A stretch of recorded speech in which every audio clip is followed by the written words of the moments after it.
everyone and welcome to this week's webinar. This week Ed will be teaching us how to create a flexible budget model in Excel using the most simple of Excel commands.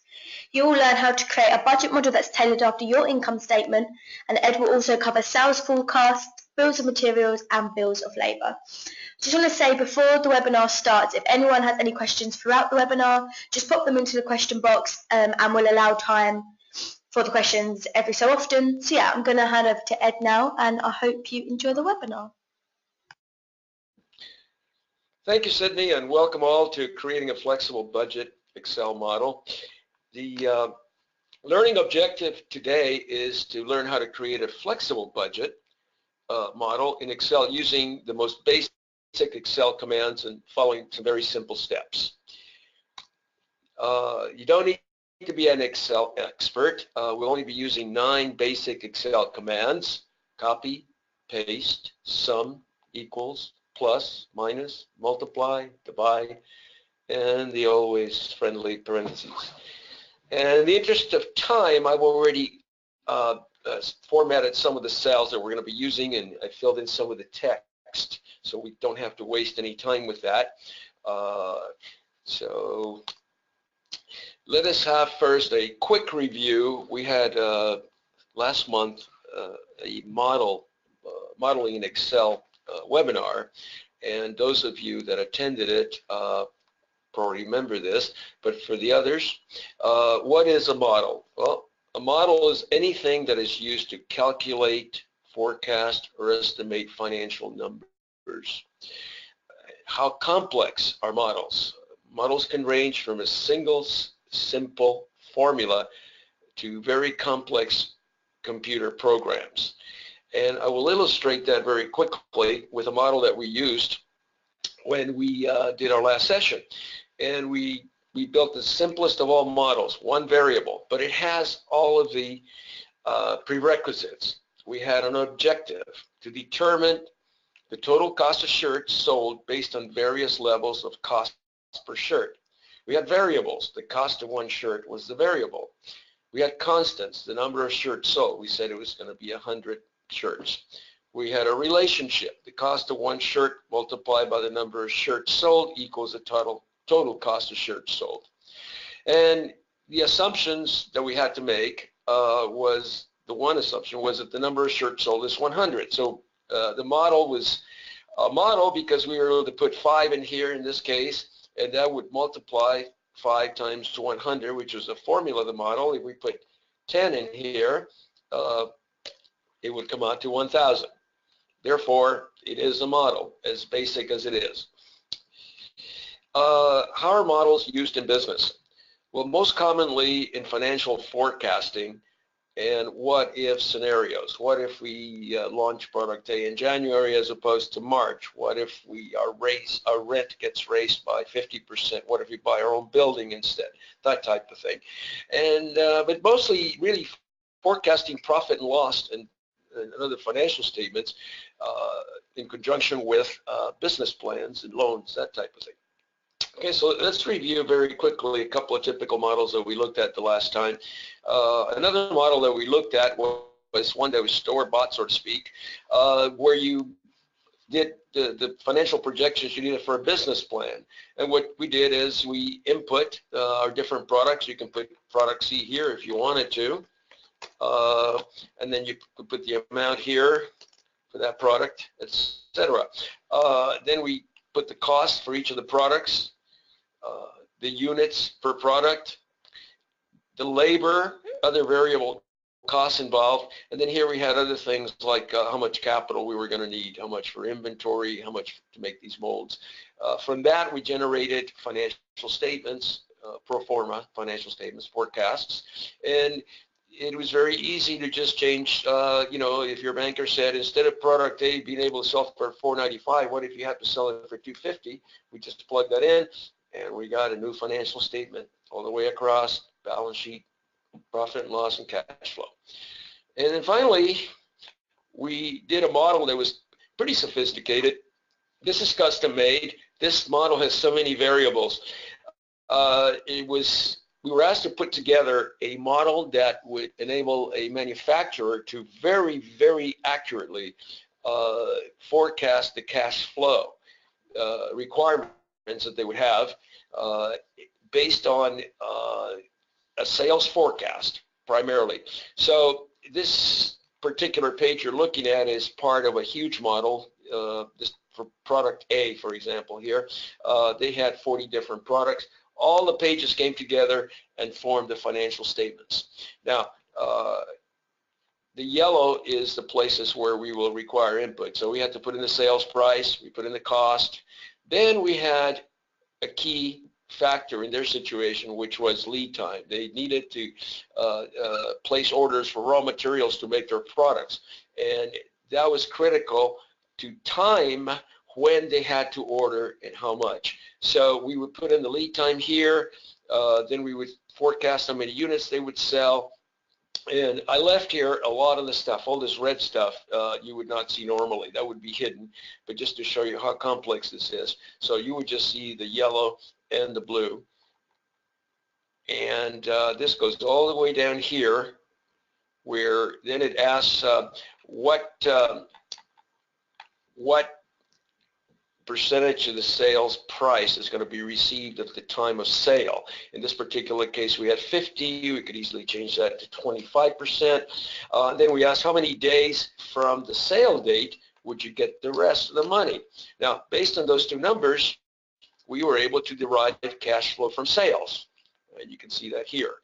So the total cash flow in this particular month, which is what, the fourth month, April, would be $11,500.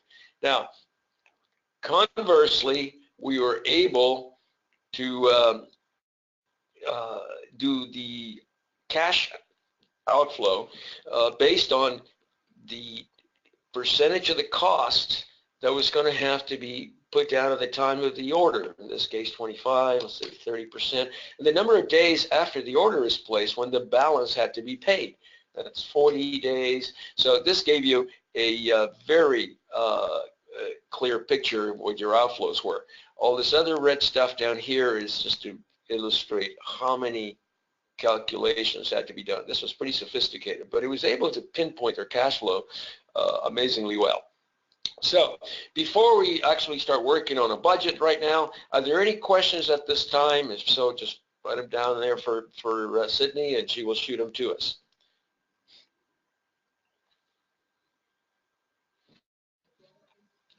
Haven't got any questions yet. Okay, well, if we get some, just stop me. Very good. So the first step in doing any kind of a model, and this is a very general first step, is for any kind of model you do, is to define it. You have to define your objectives, your facts, and your assumptions. Okay, what do you want to know? You've got to know what your objective is. What is it you want to find out? Today, we want to have a flexible budget model, one that we can change things, and it will come back with what the impact of those changes would be immediately. We also have to know what our relevant facts are, okay? We don't, at this time, when we first start out, know what's fact and what's an assumption. So we have to sit down and figure out what is a fact. And then we have to understand the relationships that exist. When you put all this together, your objective, your facts, the relationships involved, then you have to decide if you have enough information to arrive at your objectives and what your assumptions will need to be. So in the case of our model, I'll show you a complete, very organized list of exactly how we do that. So step number 2 is to determine which factors are variable and which are constant. Quick review on that. Variable is something that changes with volume or with some other sort of a situation. For example, price. Constant is something that does not change. Your rent usually is constant. You're going to pay the same rent every month. Your sales are very variable. Okay? And normally you would input your constants because those are the simplest ones. Then you would create input boxes for your variables, which is, remember, you're doing a model to determine what happens if something happens. Now your constants could also be changed but normally your constants, you're going to assume that they're fixed. So you would create input boxes for your variables, then you would create formulas for the outputs, and then you would clean up the model, the final model sheet. Okay, so now let's turn over to the accounting side of this thing, budget building process. Okay, this would be whether you were doing a model or you were just doing a basic budget, static budget on paper or in Excel. And the way that would be most organized for you to proceed would be to put all your facts, relationships, assumptions, variable costs all in one sheet. We're going to complete a spreadsheet in this order. So we're going to go to our first spreadsheet, and this is going to be the flexible budget model for the ABC winery, and we're going to put all of our facts, relationships, assumptions, variables, and constants on this first spreadsheet. Okay, our first heading is facts. I'm also calling that a given because the sales volume is not really a fact. You don't really know what the volume is going to be. So before someone calls me on it, I decided to also give it the name given, because what it means for you as a person putting the budget together is that this is being given to you as gospel. Therefore, it is a fact. So if you get a sales volume forecast provided by the sales and marketing department, that is for you, as far as you're concerned in putting this budget together, a fact. Okay, so let's talk about what a sales volume forecast is. All right, now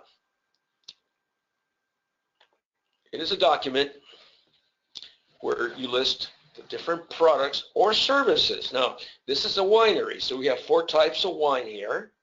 We could also have, if this were a hair salon, we could have permanence, color, haircuts, etc. And what we're doing here is listing volumes. How many haircuts are we going to do? How many bottles? Normally a winery would deal in cases, but for this is a very small winery, so we're dealing in bottles. How many bottles of Cabernet are we going to sell? Okay, and this is again a given. So we would list that by month. Now, I made these somewhat flexible, and I try to follow the pattern a little bit that the industry actually follows, which is that in the fall, wine sales go up all the way to December. And then they drop off a little bit. So from December at 15,000, you go down to 10,000 in January, and then you were climbing steadily from September to October 14, 16, and then top off at 15. Okay?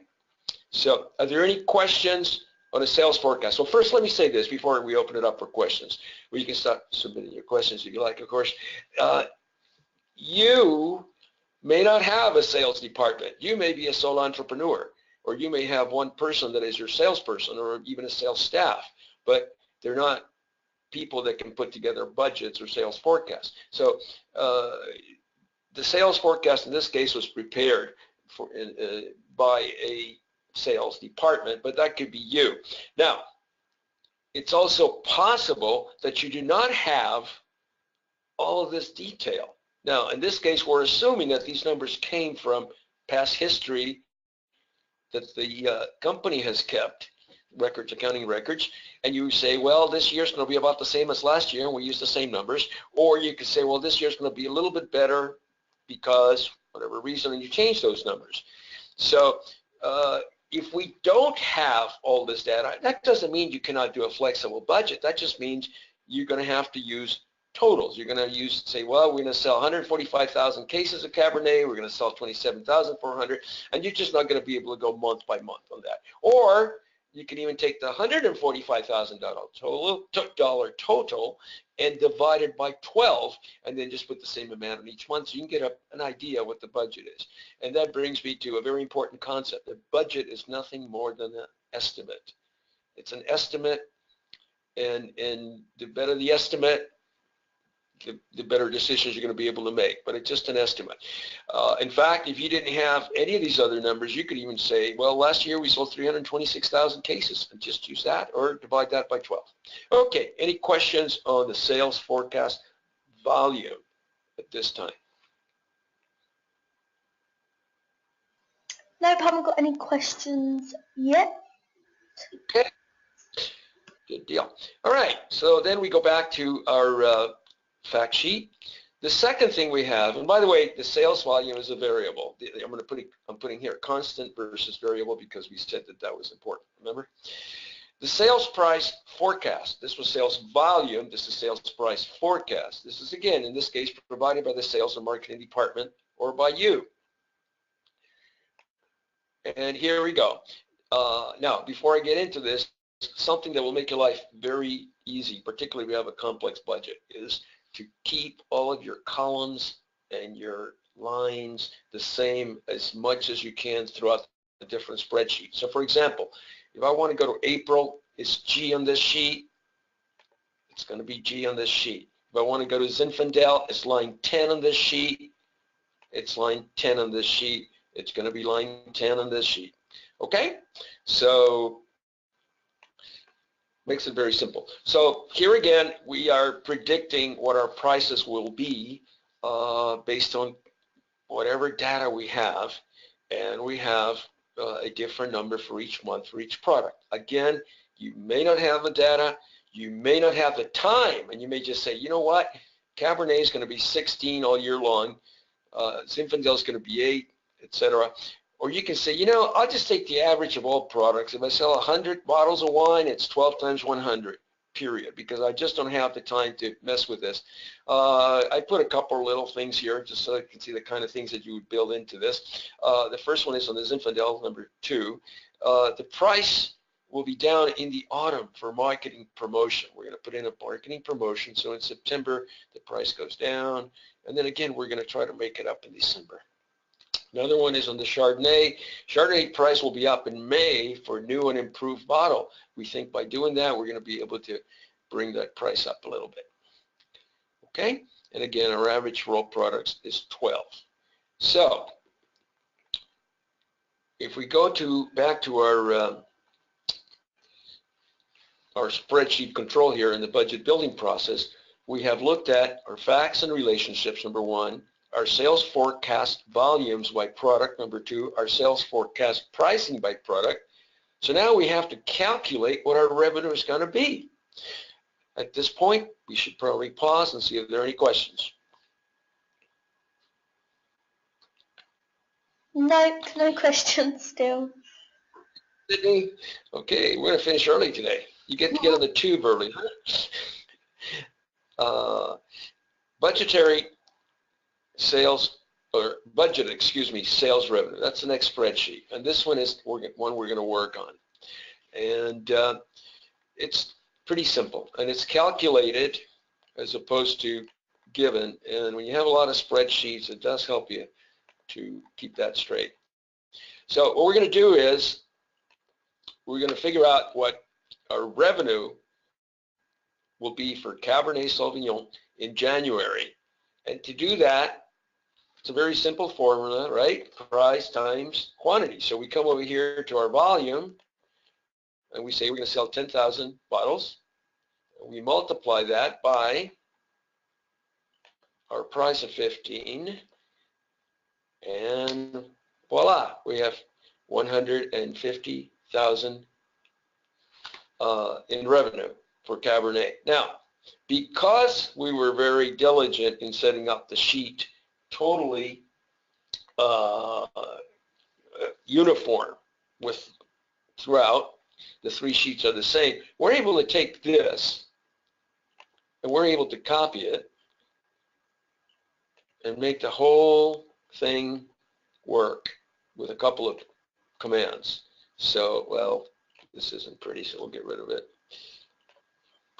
So now you've got this, and before we go on, we're going to test it. Pinot Noir is 60,000. So we got sales volume of 5,000 bottles. We have a price of 12. That's 60,000 for the month. Okay? The grand total of these is 280,000. So if I take these and I copy the whole thing and spread it across my I'm having a hard time with my mouse. It's supposed to get, my touchpad, it's supposed to get replaced. Okay, there's your entire budget for the year. And again, we constructed that simply by taking the sales volume, multiplying it by the sales price, and by having it all organized neatly, we come up with the entire budget in 2 seconds. So this tells us that in January, our total sales will be 280. Total sales for the year will be 4,338,700. Any questions so far? Nope, still no questions. Hey. You sure you're letting these folks write things down? Okay. Okay, so we've done number 4 now, sales revenue calculation. The next thing we're going to do is number 5, cost of goods sold and selling general and administrative expenses. All right, so if we go back to our facts, let's go over the rest of the items that we have. We work with 1 and 2. Now number 3 here is the cost to produce each product it's provided by the accounting department. They're telling us that the bottle, the cork, the wine, the label, etc., and the labor will be $4 per bottle. Now, arriving at that $4 per bottle could be part of the budget process by way of a bill of materials and a bill of sale. Excuse me, no, not a bill of labor, excuse me. So let's take a look at those 2 items. Now, these things are used primarily in manufacturing, but it could be used anywhere. Again, the hair shop sample. Okay, a bill of materials, BOM, is nothing more than a list of what materials go into a particular product or a particular process. In the case of the Cabernet, we have some wine, we have some bottles, we have some labels, a cork, some packaging and shipping costs, the box, etc. You could use that. This could very easily be a permanent in a hair shop. You could have, well, these headings don't allow me to do this, but you would have in here, you would have how much hairspray you would use in that, how much permanent solution you would use, how much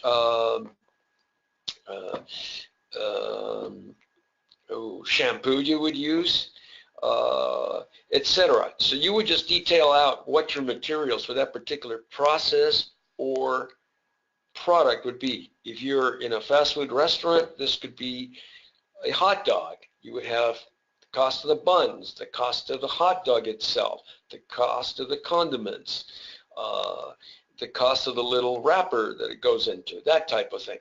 So in this particular case, we have all these items here, and that comes out to $3 or pounds, if you wish, for the bill of materials for that particular wine, $240 for this one, $280 for this one, and $260 for this one.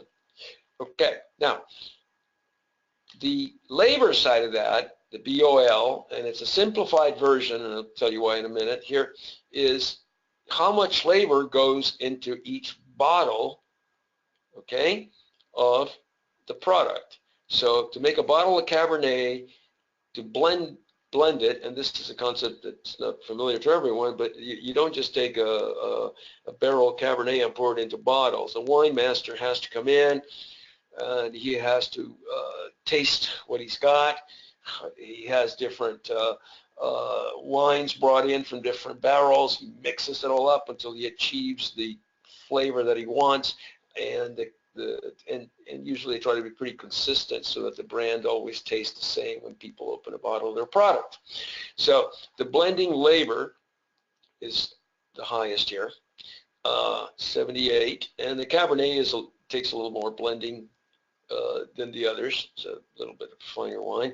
The bottling labor, this would be the wine master, by the way. This would include the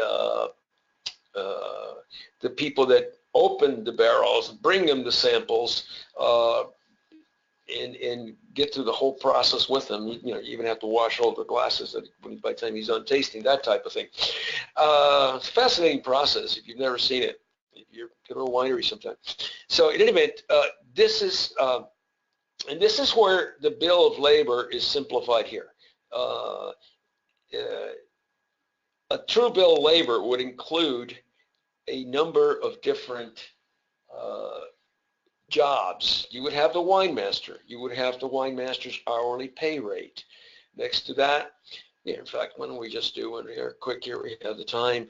Okay, so this would be a bill of labor. And then down here you would have the title, the person's title. Here you would have the hourly rate. Here you would have the time time per bottle, and here you would have the total cost, let's call it the cost. Okay, so so we have the wine master, and let's say he makes a lot of money, 50 an hour. Okay, and the time he spends per bottle, of course, this would have to be calculated over, you know, a run of 40,000 bottles or whatever. And some of you might have heard the expression of standard cost. And this is exactly what standard cost is. In the manufacturing process, it's critical. You figure out what it costs you to make something under ideal circumstances, and you use that. Every time you produce a run of product, you assume that your costs are going to be the standard, because you don't know exactly at that point in time what they were. And then you go back and you compute your actuals, and you say, well, gee whiz, we have variances. You could have price variances. The packaging material cost you more than what you had in your standard cost. The time that it took to package something was longer than your standard cost, or less. And then you get a pretty good idea. But we're not here to learn accounting, so we'll move on. So the time per bottle, if you took the 10,000 bottle run that's gonna go on today, is perhaps, let's say, let's make it an easy number. Let's make it 1 minute. Okay, so the cost here would be time per bottle.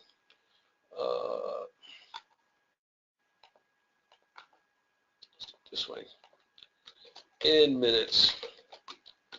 So you would have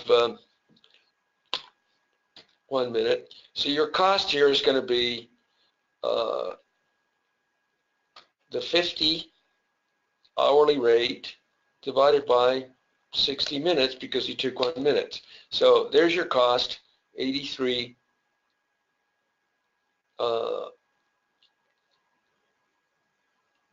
cents per minute, which is what it takes to, what we're allocating to that bottle. Okay, let me just do one other job here. This would be the bottling supervisor. Okay, his hourly rate would be, well, let's keep it all in the blending process. Okay, so this will be the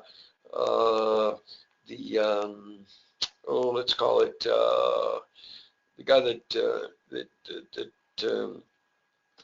set up person, the guy that sets everything up for the wine master. The hourly rate for this person would be, say, 15, and it takes that person also 1 minute, just to keep it simple. And we'll use the same formula here.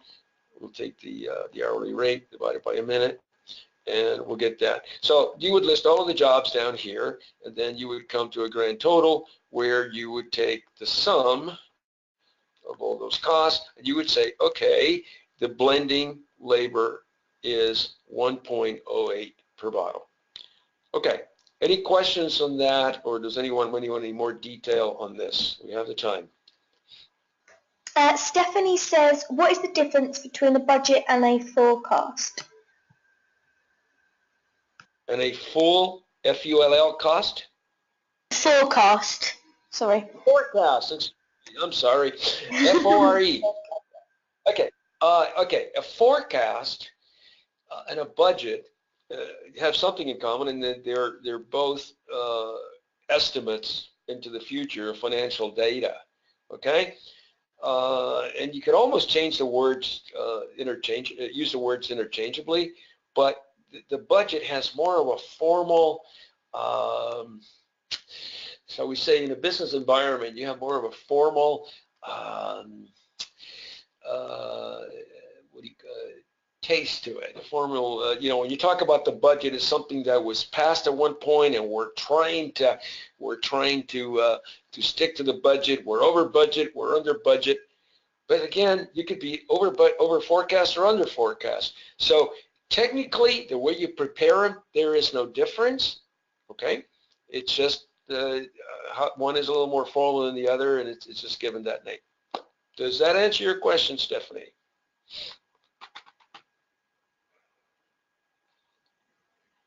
Anything else? Nope, that's it.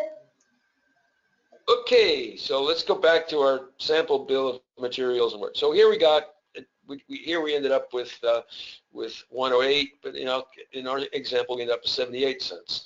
Okay, so now we go to bottling. There again, you have a bunch of different people doing different things, supervising the line. One, make sure that they bring the clean bottles out of the thing, they sanitize them, and they put them in the thing. So you got all these different jobs, and the total of that labor and the time involved for each of those jobs comes out to 30 cents. Then you have packaging and shipping, where you put them all in boxes, etc. And you have to put the labels on the bottles and so on and so forth. So your total bill of labor is at 148. So you take your bill of materials at 3, you take your bill of labor 148, your total cost for the Cabernet is 448. Now you do the same for each one of these guys, and you come up with different numbers, okay? Now, in actuality, you would use each one of these. You would say, okay, our cost of goods sold, if we sold, you go back to your volume forecast, you would say, in January, we sold 10,000 bottles of Cabernet. So we would have 10,000 times 448 would be our total cost of goods sold if what we sold was at 10,000 bottles of Cabernet. But in order to keep things simple for this exercise today, I have taken all 4 of these, divided them by 4, and arrived at an average cost per unit of $4. Okay? And the little footnote here says, in the interest of time, we're using an average of the cost of all products. In actuality, the individual cost of each product would be used to prevent large fluctuations due to differences in individual costs and volumes produced. Give you an extreme example. Let's say that we did 9,999 bottles of Cabernet at 448 and 1 bottle of Chardonnay at 380. Our cost would be closer to, our average cost would be closer to 448 as opposed to 4. So we're going to use 4 in the interest of time. We're just going to take the average of all these. Okay? And if you go back to your facts, cost to produce each product provided by accounting department is $4 per bottle. Okay. Any questions on how we arrived at this $4 per bottle, or how we're going to utilize this cost? Okay. So let's move on down to relationships. Some of them are, very basic. We've used this one already. Price times volume sold equals sales revenue. We did that already. Cost of produced times volume sold equals cost of goods sold. Okay, so why don't we do that one now? So we're going to go to our final budget. And I kept this budget very simple. Usually you have many more line items, but I just took a few, and each one illustrates a particular point. But in the interest of time, we're just going to have a few items here. Okay, this is the basic layout of your financial statements. You got sales minus cost of goods sold gives you your gross profit. Then you have selling, general, and administrative expenses, which you would then subtract from your gross profit, and you would arrive at your operating profit. Now, below that line, you have interest expense and a few other things, depreciation. Well, not necessarily, but depreciation could be up above. But anyhow, you have a lot other items, but we're not going to address those today. Again, I've taken the time to format and put in some of the calculations. For example, our gross profit is going to be D8 minus D9. This guy minus this guy. This guy here is the sum of D12 all the way through D19. And finally, our operating profit will be the gross profit, D10 minus D20, the total of the selling general administrative expenses. So let's do our cost of sales and our budget right now. This is going to be the final document that we're going to hand to the in a regular company, be like the CFO and your business, whoever is going to be using the budget. So we've not put in the sales yet, so perhaps we should do that first. So all we're going to do with the sales is we're going to come over here and copy this number, the total sales for the year. And actually, you could just copy one item. There goes my mouse again. And then just take it across. But we're going to go ahead and, excuse me, put that in here. What happened? It doesn't make sense.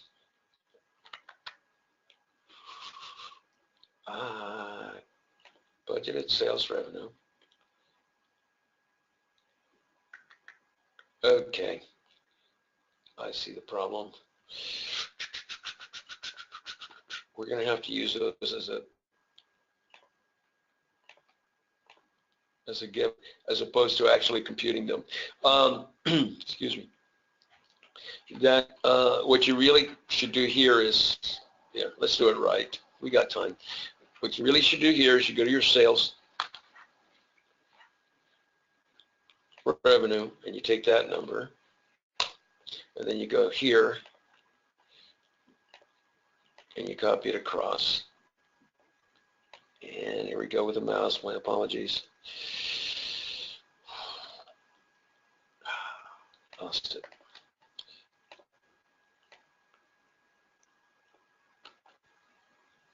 Okay, 4338700, and that should be this number here.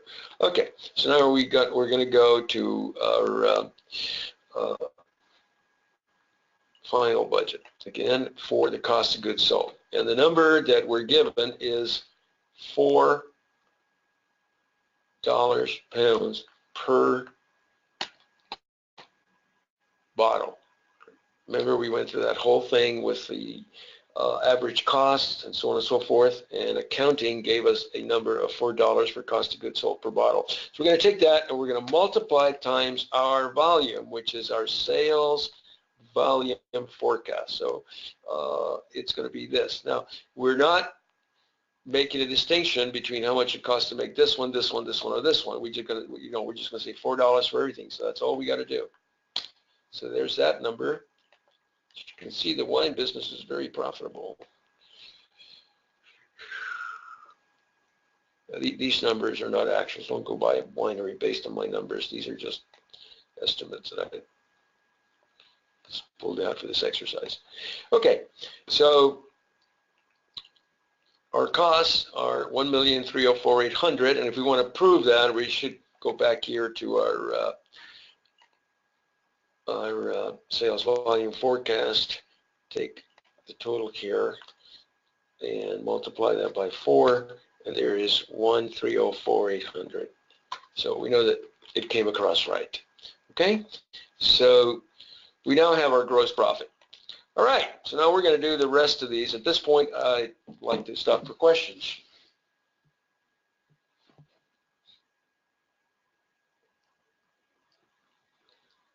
No questions. Okay, so now we're going to do the selling general administrative expense. And by the way, I don't know if I said this earlier, I don't think I did. It's critical that when you lay out your final budget, that you lay it out exactly the way your financial statement is, your profit and loss, your income statement.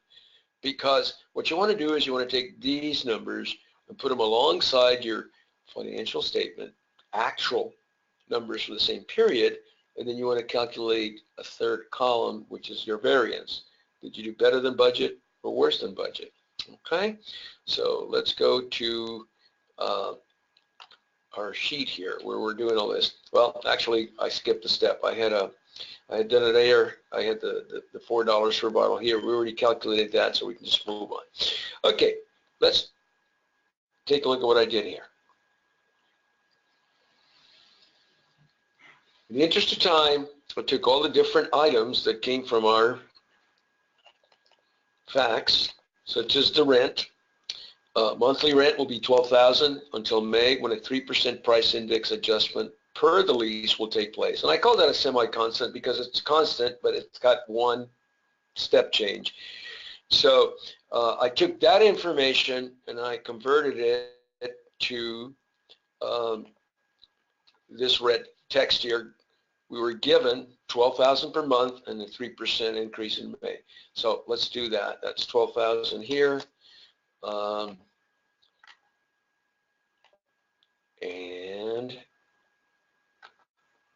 we're going to now increase that 12,000 times 1.03, which is what the 3% would be. So it'll go up a little bit to 12,360 in May, and that's for the rest of the year. That will remain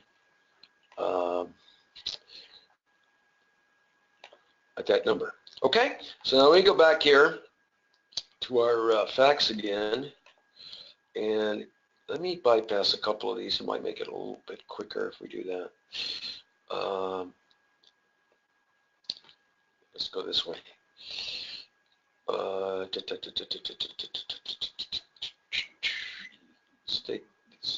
Here we go. Okay.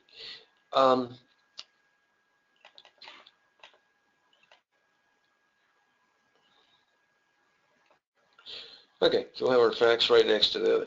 Okay, so the next thing we have is the assumptions that we're making, okay? We're going to assume, because in this case we were given these numbers by the authorities, the sales marketing department, these numbers we're just going to put together ourselves. And that may or may not be the case in your organization, but the point I'm trying to illustrate, you may be given some numbers, and then you're going to have to come up with some numbers yourself, and these are going to be the assumptions. So we're going to assume that electricity consumption will be 60,000 kilowatt hours for January, February, March, and December, based on the fact that it requires some electricity to run the fans for the heat, and down to 40,000 kilowatt hours the rest of the year. This is all based on last year's actual. So we got the first 3 months and the last month at 60,000 kilowatt hours. So we can go right here, and we're going to put our 60,000 in. And again, I formatted all of these.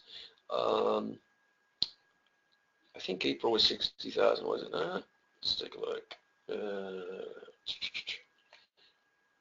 Yep. 40,000, and then we go to December. December is also 60, and then we have 40 in between. Okay, so we take 40,000, and that's our consumption. And you can get the kilowatt hours from your electric bill. It's not anything. Now notice this is not going to the budget, because if you look at your budget has one line, utilities. Doesn't need to, you know, the CFO, the CEO, they don't need to see what makes up that number unless they are questioning it, and you have to prove to them what you did. So then we go here for electric cost per kilowatt hour. Again, that's off of your bill.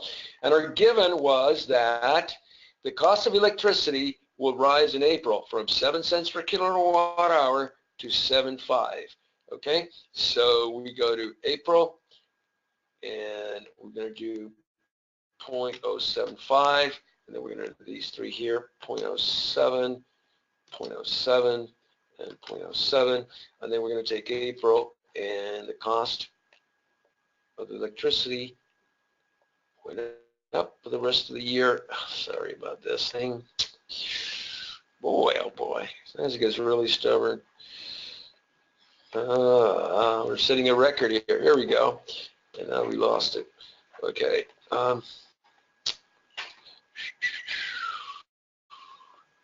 There.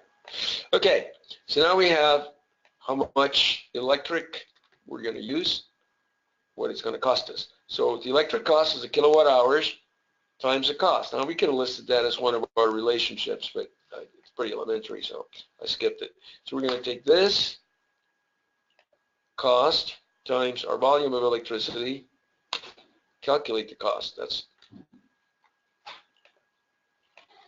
coming across here. Maybe. Okay, let's see what we got just in case.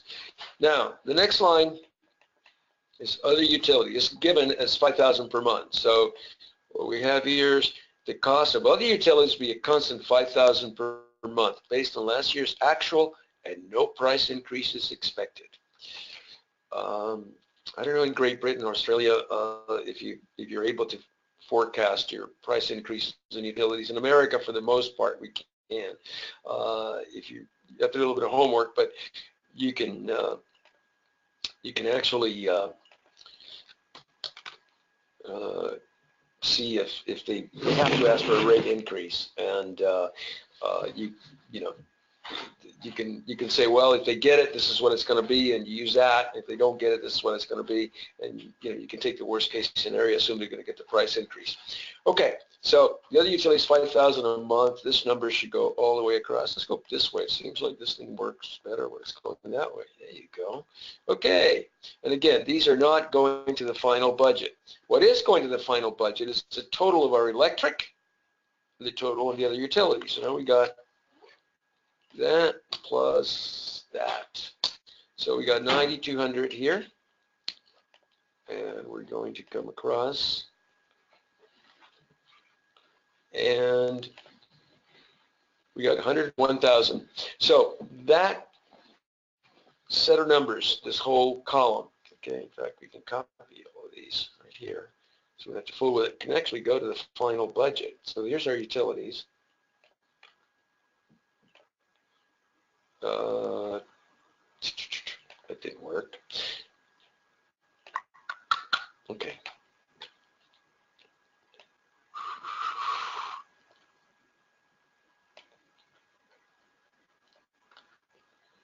And take that to our budget. And our total, why are we not getting, okay. My apologies. I'm doing the same thing again, cutting corners. What we need to do is, since this is a flexible budget, we need to go here, pick that up, and then we copy that across.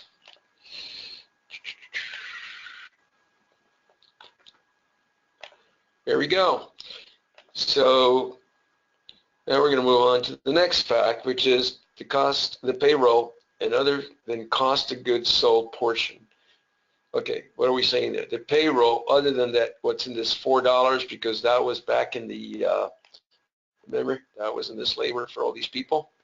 Okay, so we're saying that the payroll for other than the cost of goods sold portion, the $4 per bottle, will be $25,000 per month with a cost of living raise of 5% in July. So we come over here and we say payroll given $25,000 per month, 5% in July. So we're going to go 25,000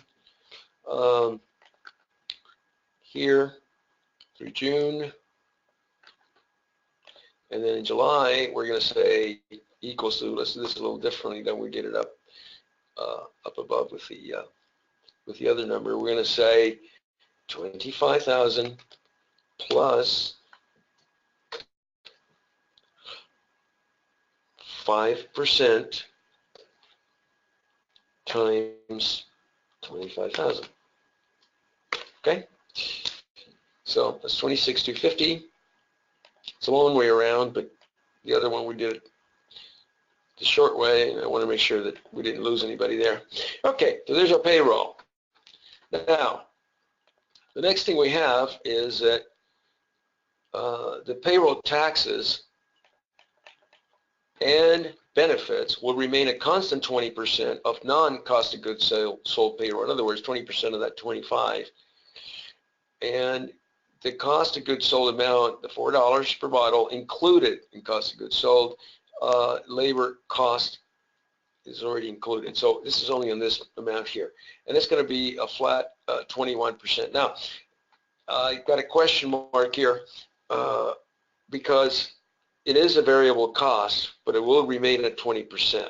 So I would call it variable, but it's up for discussion. Okay, so here we go. Payroll taxes, 20% of payroll. So we're just going to take this, and we're going to take that. We're going to go 1.2. That's the shortcut. Oops. Times, sorry. D17 times 1.2.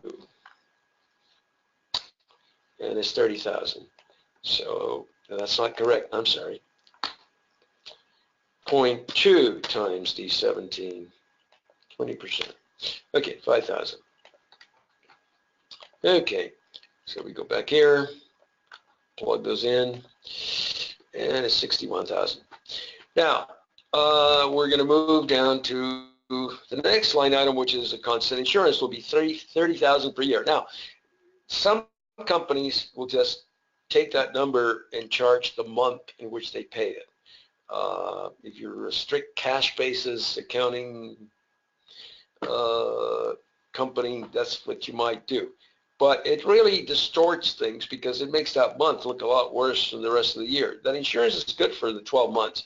So what you would normally do, and also what accrual accounting would require, is that you take that 30,000 and you divide it by 12. So you take the 30,000 and you divide it by 12.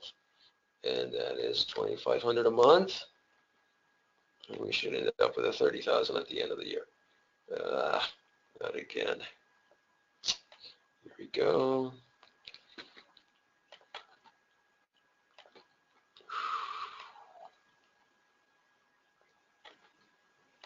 Okay, there's your 30,000. Now, here's another one, the property taxes. Property taxes payable under our lease will be $15,000 payable in the month of November. That's a pass-through on the lease. The landlord pays it when you pay the landlord. And so we have a good idea what it's going to be for the year. So it's going to be in November. Now, you can do the same thing as you did with the insurance. You could divide it by 12 because you're benefiting from that number throughout the year. Or you could just do it in one lump sum. In this case, to illustrate the point, we'll just put it into November. So we go in November, property taxes.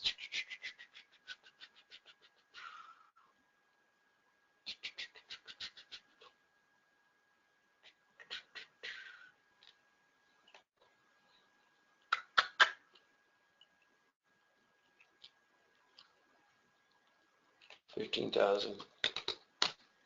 Okay, and finally we have other expenses and contingency provision will be $3,000 per month. That's going to be a constant again. So we go 3,000 and we go across this way. And we don't go across that way. There we go. Okay, 36. Now we have all our numbers here. Now, what we're going to do now is take these numbers and put them on the next sheet. Now, if we were careful, we created the other sheet. We already got the electric in there. We're starting with the payroll, then taxes and insurance and property taxes. Payroll, taxes, insurance, property taxes, and the other. Okay, so we're going to take this and we're going to copy that.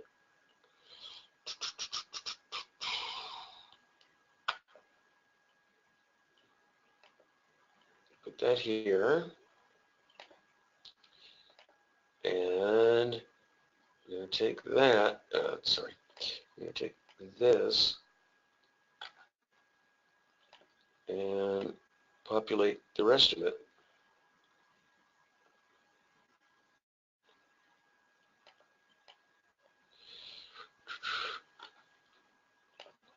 There you go. Okay, so that's your budget right there. And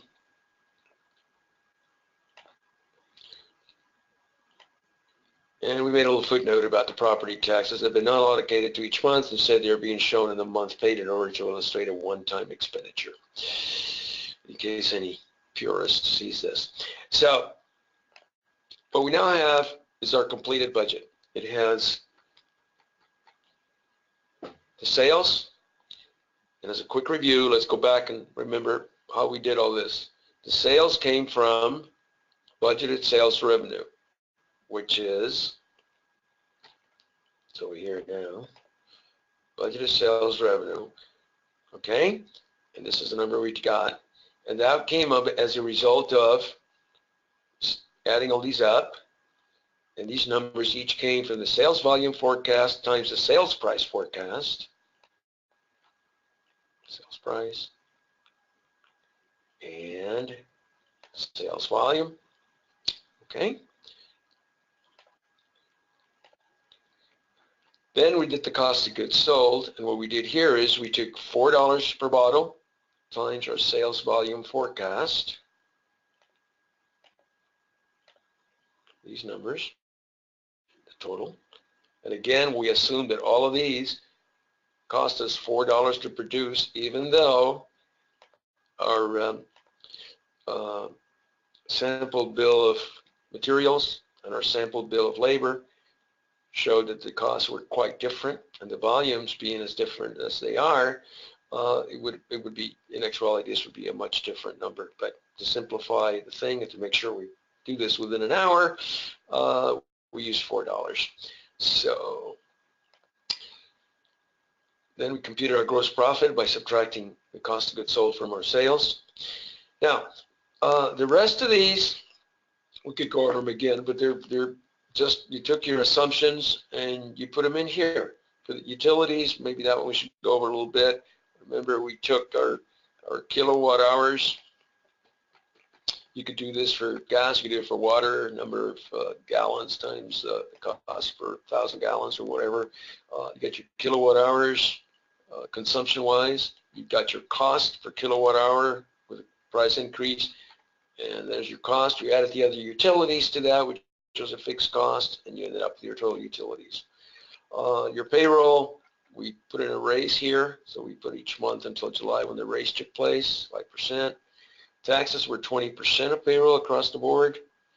Insurance was $30,000 a year. We divided it by 12. And your payroll taxes, we decided to show that just in November. That's when we pay them in America. I don't know about you guys here in England or Australia. Other was $3,000 a month, and we put that in. So now you have a final budget, okay? And we have a couple of minutes left, so I want to give you a very quick idea of what you do with this. In the meantime, please send the questions. Well, here, why don't we copy a little bit more?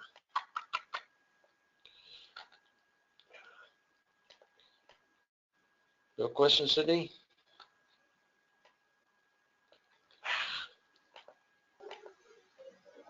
No, not any yet, but if, like you said, if anyone wants to send in any questions, Okay. have a little bit of time. We have everyone still with us, so we didn't bore them to death. That's good. Yeah. Okay. All right. I'm just going to do real quick here before we finish. We have a couple of minutes left. What you would normally do with your budget once it's done, and that would be this would be budget.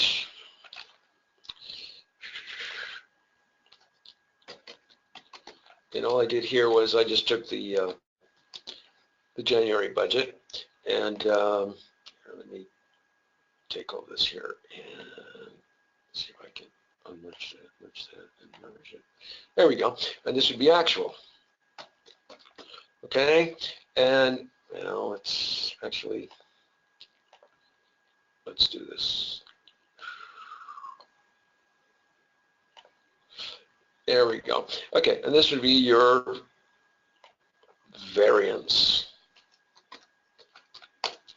Okay, so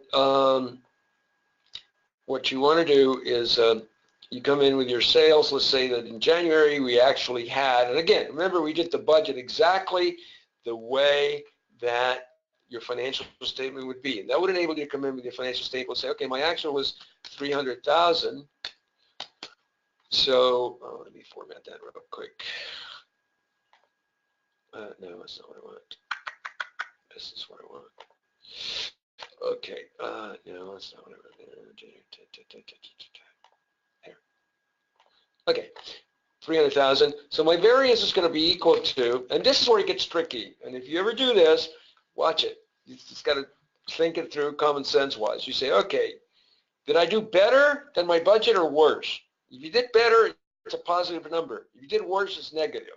Okay? In this case, you're going to take this minus that, and you're going to have a good number. Now, cost of goods sold end up being 100,000. Okay? So look what happens. If I take the same logic here and I apply it to this line, I got an 8,000 good variance. It's a positive number, but it's not, is it? My budget was 92 and I spent 100. This should be a negative number. So what's the problem? This is revenue. This is expense. So the formula gets reversed when you get the expenses. You take this guy and you minus this guy. Okay? And now the rest of these are all expenses, so we might as well just pick that up and do it right now. Hey, you know what? We didn't do our rent there, did we? What happened? Shoot, we have it here. We can pick that up real quick.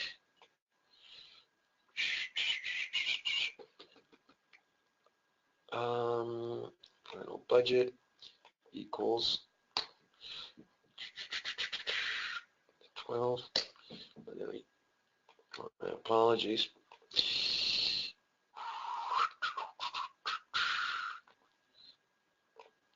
So there's our rent, and unfortunately, I don't believe that's going to come over here, but we knew our budget was 12.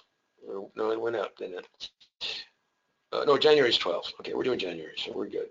So our rent is 12,000, and when we start putting in the actual expenses, then you're going to have, that one's going to be the same. Utilities, well, you're never going to nail those right on the head, so let's say that's 12,000. So you spend more, so that should be a negative number, and it is. Your payroll, well, let's say you spent 24,000, someone took a leave of absence. So you have a good variance, you spend a little bit less. Your payroll taxes, you're going to spend a little bit less to the tune of $200. It looks like 20% of that. So let's see, what should it be? It should be 4,800. Yep. Okay, your insurance, you already had that pegged because the premium was already in effect, if you would, part of the year. That's right on the money, so there's no variance. Your rent, there's no variance as well, remember? Property taxes, hey, we're not doing it this month, so you're gonna pay anything. And for our budget, we have no budget either, so you got no variance. So that's a 0, that's a 0, and your variance is 0.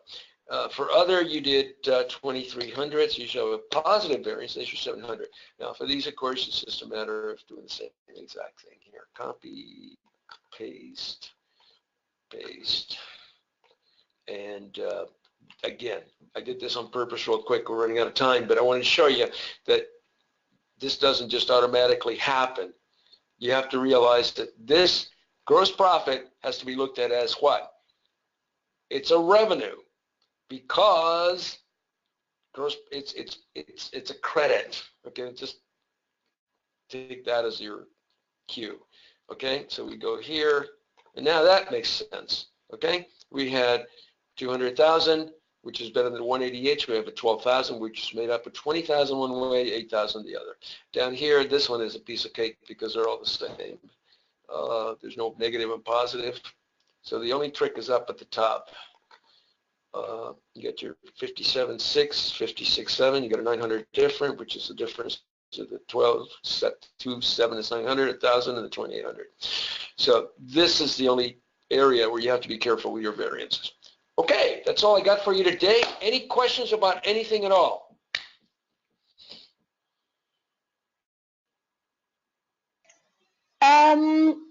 No, not really. Dwayne just asked, will there be a link to watch this again? Yeah, as always with all the webinars, within sort of 48 hours, they will be put on the website and sent out with a link to everyone. Yeah, we've got a few questions asking if you'll be able to watch this again. Yeah, everyone will be able to watch it again as soon as I email the link to everyone. So yeah, I think that is it. Okay. Thank you very much. And if anyone, Sydney, if anyone wants the copy of the spreadsheet, I'd be glad to send it out to them. Just yeah, of course, yeah. So yeah, thank you everyone for listening. Thank you, Ed, and we'll see you next week with another webinar. Thank you very much. Bye.